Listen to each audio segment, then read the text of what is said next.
When a state starts acting like it has no limits, it's usually because it's already hit one. And I don't say that lightly, it's just a pattern that I keep seeing over and over again in the long arc of imperial history. Lately, I've been watching China a little more closely than usual, and I can't shake this feeling that something's gone a little wrong, not loudly or dramatically, but in that quiet structural way that doesn't get noticed until it's too late. Now, to be clear, I don't think that China is collapsing, and I don't think that it's rising either.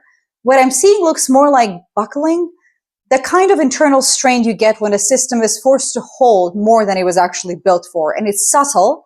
That's what makes it interesting. In this video, I want to talk through what I think might be happening. Just a little cautious thought process. Because what we're looking at here is a great power, possibly the most tightly controlled regime on Earth, now being squeezed by the very strategies that once made us strong.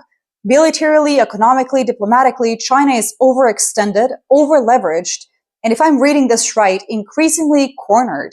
And if that's true, and I could be wrong, of course, let me know if you disagree with any of this, then we're not just watching foreign policy unfold here.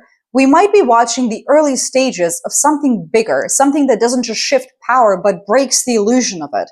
So let's take a closer look. We'll look at the eerie patterns repeating across history, how empire masks fragility with confidence, and why China's leadership may now be facing a choice between slow decline or open conflict. I'm curious what you think. If a powerful country is clearly making a strategic mistake, should other nations let it collapse or intervene? Let me know in the comments below, especially if you're watching from Canada, because I feel like with the USA turbulence, Canadians might have the most to say on this topic. Before we begin, a very quick note. I've written a book called Awake, the Practice of Critical Thinking in an Age of Self-Lies. It's about how to stay grounded, especially when political narratives are designed to confuse you. If you've ever felt like clarity is getting harder to come by, this book was written for you. The book and the launch video are both linked below if you'd like to explore further. There's a subscriber discount as well, so hit that subscribe button and check out the link below to get it. History tends to dramatize collapse. We imagine fires, invasions, flags being torn down, the final act, the drama.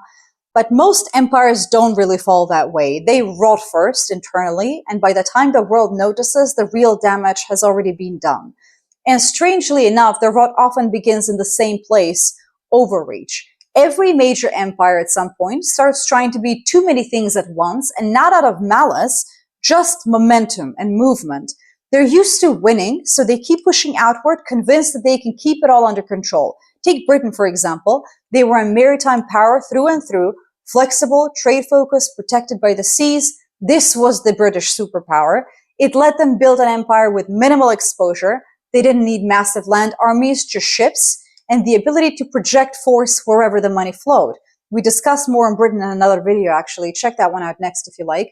But then came the wars, the land campaigns, the slow drift into continental military politics. They started acting more like their rivals, like France, like Germany, instead of doubling down on what had made them powerful in the first place. And the costs started stacking up, not catastrophically at first, but year after year, it wore them down, debt, casualties, dependencies, and eventually the empire just couldn't really hold anymore. Now here's where it gets interesting, because China, in my view, is making almost the exact same mistakes, but kind of in reverse. Where Britain stretched from sea to land, China is now stretching from land to sea.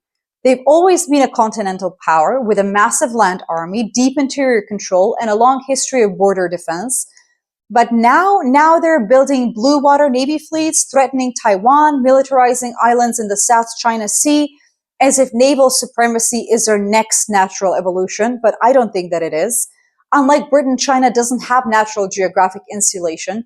It's surrounded by rivals, its trade routes are exposed, and its maritime ambitions aren't built on a position of strength.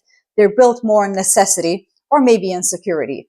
It's like watching a land empire try to cosplay as a sea empire because it feels like it has to, essentially. And that to me is the real signal, because when a state starts mimicking strategies it was not designed for, it usually means that it's kind of run out of options, no? Once that happens, the clock might start ticking. There's something every land power learns eventually, and often the hard way, that you can survive poverty, unrest, isolation, but you can't survive a two-front war. Ask Napoleon, ask Hitler, they're both going to tell you the same thing.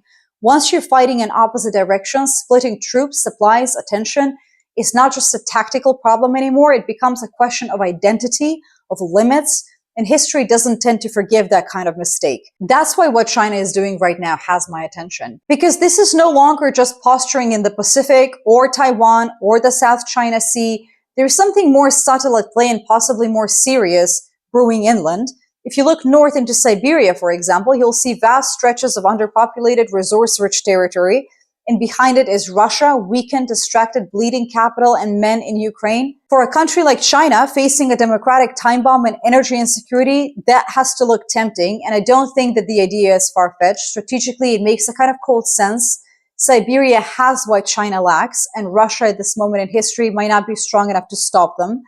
But, and this is the critical thing, any move in that direction would actually light a fuse. Because while Russia might be vulnerable, it's still a nuclear power, and India, watching from the southwest, is not going to sit still either. They already have long-standing border disputes with China. They've clashed many times before. And if Beijing overreaches towards Siberia, India might see it as the perfect moment to assert pressure, or worse. That's the two-front trap that I was talking about. And here's what I find most chilling. I don't think China is doing any of this from a position of strength. It more looks like it's being cornered economically, diplomatically, and internally. And when a regime starts to feel like the walls are closing in, military action can start to look like a solution of a sort, or at the very least, a distraction.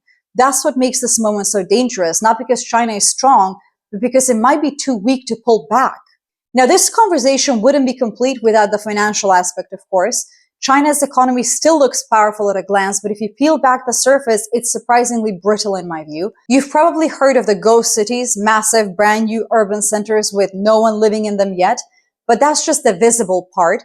Beneath that is a deeper pattern: construction without purpose, loans funding projects that don't really return anything, and local governments borrowing just to keep the lights on. It creates the illusion of growth, but it's not sustainable in any way, and it's not really real growth. And I like historical examples like Spain, who borrowed money from outside lenders. China mostly owes money to itself. Local governments, state-owned banks, off-the-book financing mechanisms, they're all tangled together in a system where no one can really afford to stop spending, but no one's really getting paid back either. That's what economists call unproductive debt. It keeps the machine running, but it doesn't build anything of value. And unlike the US, China can't really cushion that debt with a globally trusted currency. The US dollar is the world's reserve currency right now, which means other countries want it, hold it, and trust it. That gives the US a lot more room to borrow without triggering a crisis. China doesn't have that luxury. Their currency isn't widely trusted, it's tightly managed, and most investors see it as risky. That means China's debt becomes heavier, more like a burden than a tool. And instead of pulling back, China doubled down. It tried to export its model abroad through something called the Belt and Road Initiative. If you haven't heard of it, the Belt and Road was China's attempt to build infrastructure across Asia, Africa, and parts of Europe, ports, highways, power plants, in exchange for future influence and trade deals. It was loosely inspired by the US Marshall Plan, a post-World War II program where America funded the rebuilding of Western Europe. The key difference, however, is that the Marshall Plan rebuilt countries that were already industrial, just temporarily damaged by war, so the returns were reliable. But China's Belt and Road focused on countries that were already unstable, often poor, politically fragile, and underdeveloped. It was a bit of a gamble: lend them money to build things and hope that they pay it back. And many haven't.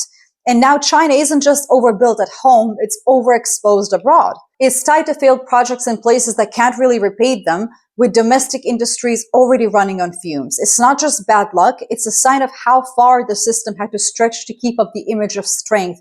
And once that image cracks, the trust goes with it. The Belt and the Road Initiative was supposed to be China's great leap outward, a soft power empire built through infrastructure and influence, but it's becoming something darker, not just a financial sinkhole, but more a strategic liability.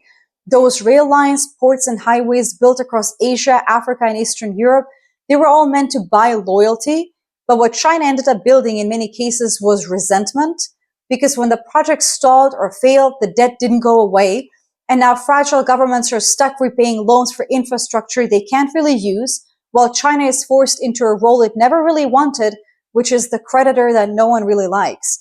And this is where things turn, in my view, because influence based on generosity is one thing, but influence based on leverage is another. China's global image, once centered on partnership and development, is now tangled up with coercion, defaults, and disputes This isn't a web of influence anymore. It's a trap that China set for others and may have walked into it itself. And while all of this plays out abroad, at home, China's own economy is stalling a little bit. Provinces need cash, banks need bailouts, and the myth of endless expansion, the story China was telling the world and itself, is starting to wear thin. It's not that the idea is evil per se, of course not, but because all of this was not built to fail, but now it's failing. Now, empires rarely fall because of one mistake. They fall when they keep making the same mistake because the alternatives look worse. That's where China is right now, in my view. It can't really expand further without provoking war. It can't retreat without losing face. And it can't afford to stay still, not with debt mounting and energy insecurity worsening. In my view, this is the most dangerous position a state can be in. When decline becomes visible, the fear of looking weak often pushes leaders into rash decisions. It's logic, essentially, not really ideology anymore, of the most brutal kind. I think when you study power long enough, you notice something strange, that the moment an empire starts to feel invincible is usually when it's most at risk. It's almost like one of the cardinal sins, no? Vanity? China doesn't need to collapse for this story to matter. It just needs to keep acting like collapse is impossible. And here's where I turn to that question from earlier. If a nation starts to unravel, do you let it or do you intervene? In truth, it's not really always a choice. Systems unravel whether we're ready for it or not. The best we can do is stay alert, not just to what's happening, but to the way we're being told to see it. Because a good critical thinker doesn't just ask what is going on, they also ask who benefits from you seeing it in a certain way.